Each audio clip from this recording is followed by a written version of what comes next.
If someone were to ask you if you are a courageous person, what would you say? Do you give time to thinking about being a courageous person or being a more courageous person? In order for someone to live a life that's committed to a set of values, a person must be courageous because those values will be challenged. Whatever the values are, makes no difference. And one will need courage, which is basically the strength to say, I stand by these values, even though it's going to be at a cost. And then you become a person who has values. As long as we claim that we have values, but we actually are not willing to sacrifice for them, that means we are not courageous. And that means that we're not a person that lives by values. And what we discover as we live by values more and more is that life is so meaningful and enriching when we actually are living for something, as opposed to just getting whatever we can out of life. And there's a very inspiring message from just a small anecdote in the story of our great leader, Moshe Rabbeinu Moses. And this is a story, the layout of the story you may be familiar with, and I hope you are. And that is when Moses encounters the burning bush.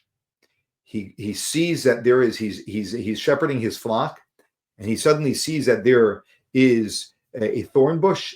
It's on fire, and it's not being consumed because it was a godly fire.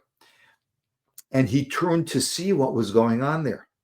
And then suddenly he hears a voice, remove your shoes from your feet. You're standing on holy ground. And he does that, and God begins to communicate with him. And God basically tells him that I want you to go down to Egypt to take your brothers out of slavery. I have heard their cries, and I am going to take them out. And what is Moses' response to God's call for him to step up in leadership? Just think about this for a second. Put yourself in Moses' shoes, even though he wasn't wearing shoes. But put yourself in his shoes and ask yourself, if God would just show up to you one day and tell you, I want you to become, the leader of, American Jewry. I want you to become the prime minister of Israel, whatever it may be. Have you ever seen yourself in that capacity? Have you ever even considered that you can do that?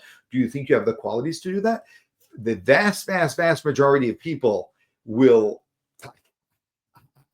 I can't do that. How do I do that? Right? And then you'll have the arrogant people say, oh, sure, I would love to do it. But those aren't the people that God would ask. Right? How can I do that? That was Moshe's response. He says, who am I? And God says, what do you mean, who are you? You are what I empower you to be. And God points to different events that happened in his life earlier, which miraculously happened. And he said, that was me. And so then Moshe tries a different excuse because he's still overwhelmed by the request, and he doesn't see himself in this capacity. And he says, they won't, if I come to the Jewish people and tell them that I'm here to take you out of Egypt, they won't believe me. Right? And God dismisses that as well. God gives him signs, miraculous signs that he can perform before the Jewish people so they'll believe him. And then Moses says, but I have a lisp. I can't communicate clearly. I'm not a good communicator. God says, who empowers a person to speak? I'm the one who empowers a person to speak. And then he tells God, well, why don't you ask my brother Aaron, my older brother? He's a much better person than I am. And finally, after a 7-day dialogue, actually, between Moses and God back and forth, where Moshe is resisting taking this position that God is telling him to take, empowering him to take, the Torah says something very interesting. And this is the anecdote I want to focus on. The Torah says, Vayichar af Hashem b'Moshe, which means, simply put, if someone just reads it surface level and translates it, it would mean that God's anger burned against Moshe. God got very angry at Moses. He says, I keep on telling you to do this, and you keep on resisting. Right? However, when we look at the actual words in the Hebrew, we begin to notice that is not actually what the Torah says. You see, if the Torah was telling us that God got angry at Moses, it would have said, V'yichar af Hashem, that the anger of God flared up, neged Moshe, against Moshe. Actually, it says that the anger of God flared up bim Moshe, in Moses, in Moshe. That means the anger of God, or the charon af, which we normally translate as anger, that flared up in Moshe. And actually, as the Kutzker Rebbe explains, what was actually happening over here was that God's passion, right? Which is the flip side of anger. It's a passion. God's passion, God implanted in Moshe. So Vayichar Af Hashem, the passion of God, God implanted Bim Moshe in Moshe. And suddenly Moshe transformed, because suddenly he got heavenly assistance. And suddenly he was able to see that he is able to do this, because after all, he is not doing it. It is God doing it through him. And he became impassioned. And you know what happened when he became impassioned? He immediately stopped sidestepping the mission that God gave him. Right? He stopped with the false humility, stopped blaming it on his speech. He stopped telling God, go to my brother. All of these other ideas went away, because the moment we feel the passion of God within us, and we know that I am a divine emissary of God, and that's why God put this circumstance or this situation in front of me, because I am meant to deal with this, then that can awaken within us that power and that strength and that conviction and that knowing that even though I don't know how I'm going to resolve this, I will resolve this. That is what we learn from the story of Moshe, and that's what we have to learn in our own lives, that we can be courageous, and we must be courageous to live up to the values that sometimes we don't quite understand how we're going to live up to, because the passion of God lives within every single one of us. You know, there was a Russian writer and journalist by the name of Varlam Shalamov.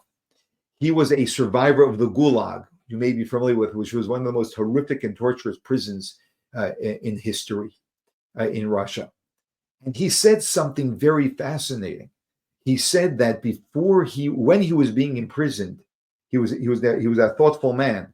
He said that I thought something to myself. And this is what he writes. He writes, I am proud to have decided right at the beginning in 1937, that's when he was in prison, that I would never be a foreman if my freedom could lead to another man's death. If my freedom had to serve the bosses by oppressing other people, prisoners like myself. This is the commitment, the value that he went into the gulag with, which was a place where they always pitted one prisoner against another. And here's what he writes about his experience. Ultimately, both my physical and spiritual strength turned out to be stronger than I thought in this great test. And I am proud that I never sold anyone, never sent anyone to their death or to another sentence. Can you imagine this? This is what he writes, that he made the commitment. And what happens when he made the commitment? He discovered that he did much better than he even imagined he'd be able to do. And that was beyond himself. How did he perform beyond himself? Because when God sees that a person is on board with the way a person is supposed to be, what happens? God says, I am going to inspire you further. That's exactly what happens, and that's exactly what he experienced. And he says that I never sent anyone to their death and or to another sentence, and never denounced anyone. And here's what he recaps all of this with, which is so beautiful. He said, he says, I discovered that the world should be divided not into good and bad people, but into cowards and non-cowards, or I would say into courageous and non-courageous people. And he concludes, 95% of cowards are capable of the vilest things, lethal things, at the mildest threat. And if you just pay attention to society and to humanity, you will see that it takes very little to take decent people to do the most vile of things. Because if we don't condition ourselves and think consciously that I am going to be a courageous person and stand up to my values with courage, then it takes very little to throw us off balance to do things that we ourselves never imagined we would do. God's passion burns within you. Know that. Make the proper decision, and you will discover you can do things greater than you could have ever imagined.